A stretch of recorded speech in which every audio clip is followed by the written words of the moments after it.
Finally, Xavier has come back to YouTube.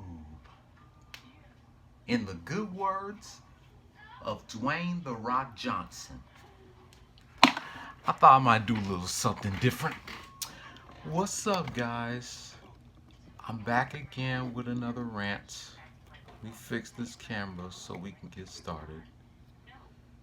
Close enough. Alright, I've been wanting to talk about this for quite some time now. And as you could tell, the shirt that I'm wearing, today's rant is going to be about the best era in professional wrestling. And that era is the Attitude Era. Now, most of the people don't know that I grew up watching the Attitude Era since 1997 until it ended in 2002. Man, I've been wanting to talk about this forever. I know some of you guys gonna comment saying that you definitely missed the Attitude Era. So without wasting any more time, let's get right to this rant on what is the Attitude Era. As soon as I get my reading glasses on, we can get started. Now, the Attitude Era is a term by World Wrestling Entertainment, then known as the World Wrestling Federation, or WWF. Professional wrestling fandom media outlets to describe the company's programming branded as WWF Attitude. During the Monday Night Wars period, when Monday Night Raw went head-to-head with WCW's Monday Nitro, in a battle for ratings to see which Monday Night Wrestling show had more views.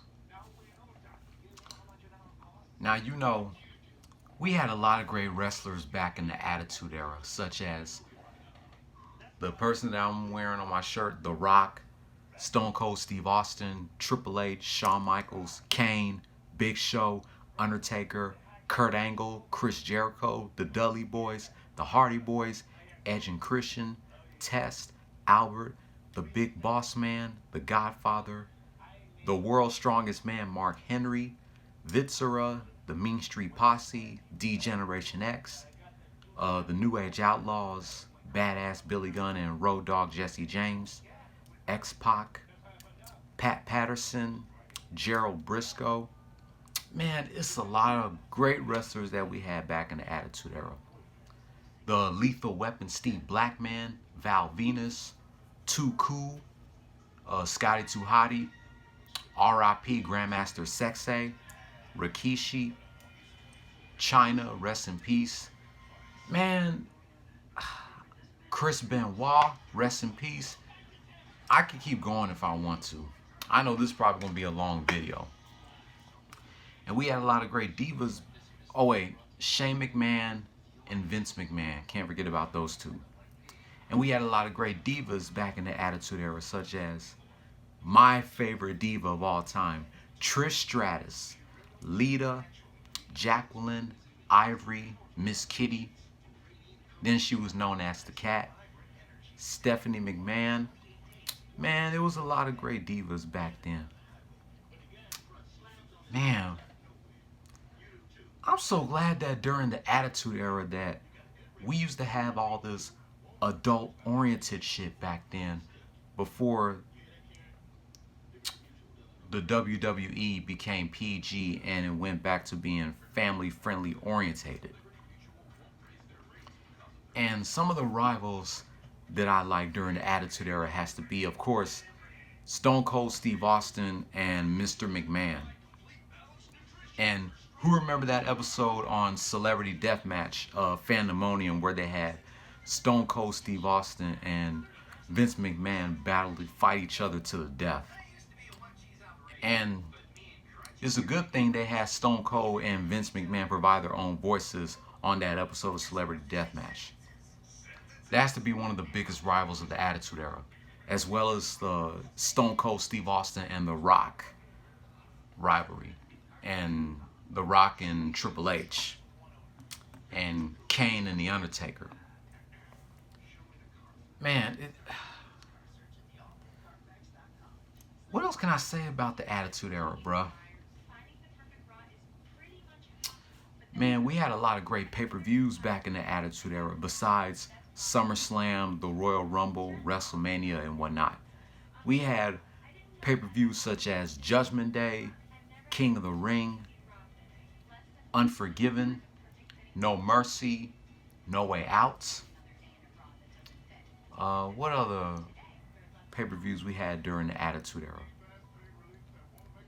I think we had Armageddon too, or that's in the Ruthless Aggression era. I have to say my favorite pay-per-view during the Attitude Era has to be the Survivor Series 2001. Oh, who can't forget about that evasion storyline with WCW and ECW, then known as the Alliance. Who can't forget about that? And all the wrestlers from WCW and ECW all came to the WWF. So Vince McMahon said he had it with this Alliance storyline, this evasion storyline. So he decided to make a match for Survivor Series where winner take all. Either the WWF stays in business or the Alliance stays in business. That is in my top 5 best Attitude Era matches of all time. Team Alliance versus Team WWF. And we all know how that match ended. It was The Rock and Stone Cold Steve Austin, two of the biggest rivals of the World Wrestling Entertainment. And the match ended when Kurt Angle, he was trying to prevent himself from losing his job as a member of the Alliance. But he turned on the Alliance and joined the WWF when he hit Stone Cold Steve Austin with the World Wrestling Federation Championship belt, costing The Rock to hit Stone Cold with the rock bottom. And then 1, 2, 3, boom, the Alliance went out of business. Team WWF wins. Man, you know what? I think I should do a top 10 or a top 5 of my favorite Attitude Era matches of all time. What do you guys think? I think that would be a great idea for me to do that. And another thing I like about the Attitude Era was Monday Night Raw used to be TV 14 back then when it was on the USA. It was on the USA Network from the 90s to the early 2000s. Then it moved to the new TNN, which later became Spike TV, which is now called the Paramount Network. Up until 2005 when the show moved back to the USA Network. And I miss SmackDown being on broadcast television. SmackDown has always been PG. Even during the Attitude Era, it has always been PG.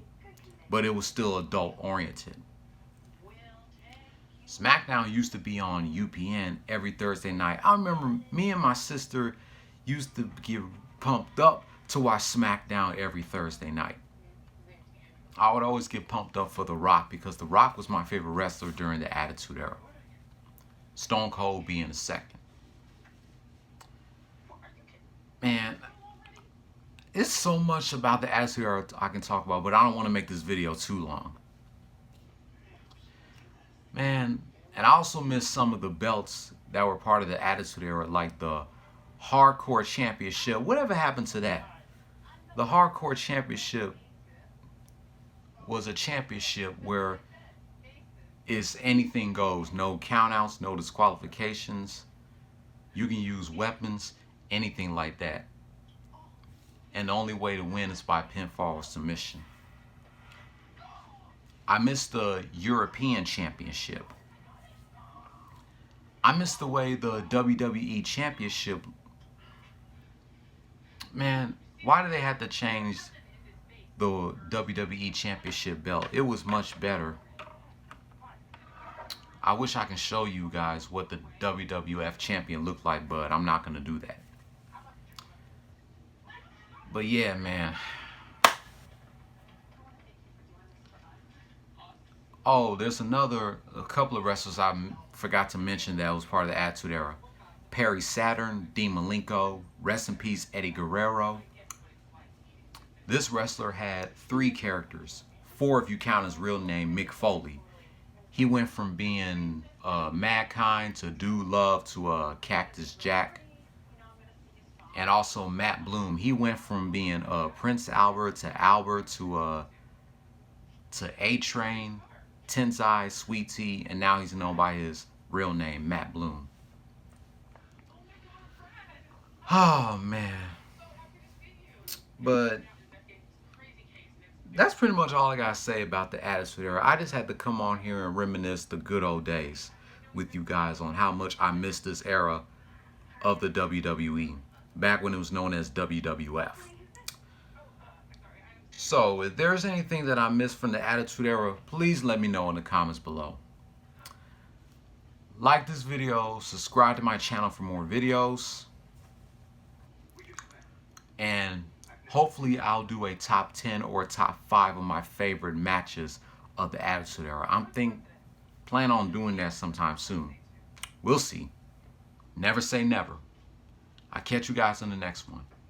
Don't follow your dreams, chase them. Peace.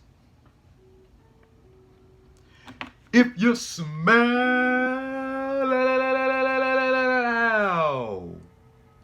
what the X-Man is cooking,